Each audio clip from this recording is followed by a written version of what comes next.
இதுதாங்க ஆக்சுவலா இப்ப எனக்கு பிரைசிங் பத்தி ஸ்பெசிஃபிக்கா வந்து எந்த ஒரு எக்ஸாம்பிளும் இல்ல. பெருசா சொல்ற எக்ஸாம்பிள் அப்படிங்கிறது இல்ல. நான் இப்ப இந்த பர்சனல் எக்ஸ்பீரியன்ஸ கொஞ்சம் ஷேர் பண்ணும் அப்படின்னு நினைச்சுக்கிட்டேன். நான் வந்து இப்ப கொஞ்சம் முட்டாள்தனமா இருந்த நெறைய இதுலருந்து இப்ப கொஞ்சம் தெளிவாகுறேன் அப்படின்னு நெனைக்கிறேன். ஆசைகள் இந்த இதெல்லாம் வந்து கொஞ்சம் கொஞ்சமா தெளிவாயி நானும் வெளிய வந்துட்டு இருக்கேன். கொஞ்சம் பொறுப்பு வந்துருச்சா, மெச்சூரிட்டி வந்துருச்சு அப்படின்னு வேணா சொல்லலாம். அது கொஞ்சம் கொஞ்சமா வருது. லைஃப்ல ஸ்லோவா வருது. அது 30 வயசுல தான் இந்த ஞான ஒளி வந்ததுன்னா, இப்பதாங்க வந்திருக்கு. பொறுமையா தான் வருது. இன்னும் நெறைய இருக்கு. கத்துக்கிறதுக்கு இன்னும் நெறைய இருக்கு. இப்ப பெரிய நீண்ட பயணம் இது.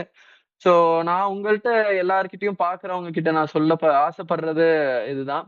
எந்த வேலை பண்ணாலும் அத முதல்ல மரியாதை குடுங்க. அந்த வேலைக்குன்னு ஒரு மரியாதை இருக்கு. அது ஹார்ட் ஒர்க் இதெல்லாம் இருக்குங்க. மரியாதை குடுங்க. அந்த வேலைக்கு ஒரு மரியாதை குடுங்க.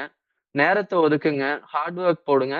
கண்டிப்பா அது நடக்கும். ஷார்ட் கட்ல போகணும்னு எதுக்குமே நினைக்காதீங்க. என்னைக்குமே வந்து ஒரு ஷார்ட் கட்ல ஒரு விஷயத்த அடைஞ்சிரலாம் அப்டின்ட்டு ஆசைப்பட்டு போகாதீங்க.